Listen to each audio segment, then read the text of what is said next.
how do you define success, and how has that changed since, in my case, Lockerdome? There are multiple ways I have to look at it. One is the financial outcome for my investors.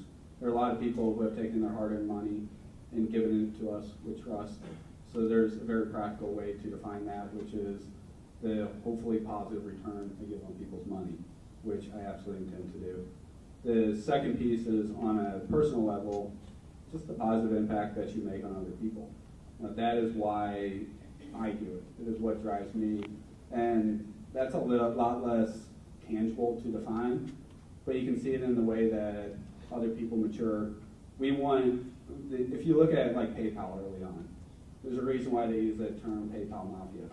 Those people have gone on to build LinkedIn, YouTube, just tons of different companies. Elon Musk is another person from that crew. We want people to be like that with Lockerdome. We want the Lockerdome Mafia. We want to build the greatest companies in the world. We want to deal with the talent that we have in our doors right now. And for me, that's how I would probably define it, is look at hopefully the positive impact that all the people around us make from it. Right. So the ability to be, to persevere through problems. I think obviously it helps if you can persuade other people to believe in what you're doing. I think so. Personality and all that kind of stuff. You certainly have to have that. But for my part, the third thing I was going to mention, it's sort of in the air grade. I think the entrepreneurs I respect, and I think the guys, not always, but the guys that are most successful have sort of a deeply consistent internal set of values. I think the opportunistic folks that just look for short-term, I can make a deal here, make a deal there, they'll eventually fail. They'll catch up with it. But the folks that will do the right thing whether everybody's watching or not, and when they screw up, will be honest about it, and do what they can to fix it.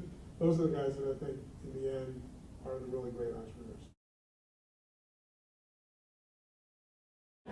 I call him about once a week, and people ask, what's the greatest thing about having a dad who is an entrepreneur?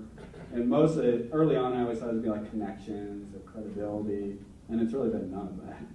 What it's been good for is... Because I have no credibility. Because you have no credibility, you have no connections. Yeah. They deduce that. So, exactly, going back. But what's actually been really good is the unfiltered feedback. He has no reason, he's filtering it right now because we're sitting up on stage. He is very direct, and it's good.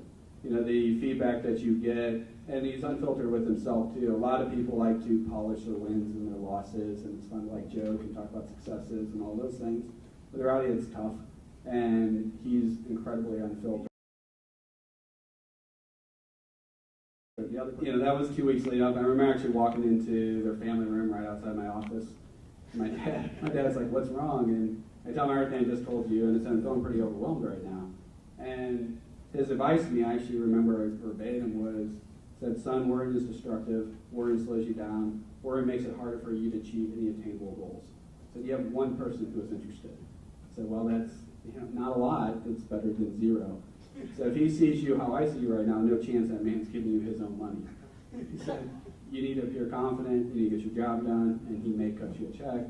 And he did. The day before I got married, we talked about understanding families. I skipped my own pre-wedding party. The night before I got married, skipped 100% of it, sat on this guy's couch, and signed paperwork for our first check. So that's how we got our first check.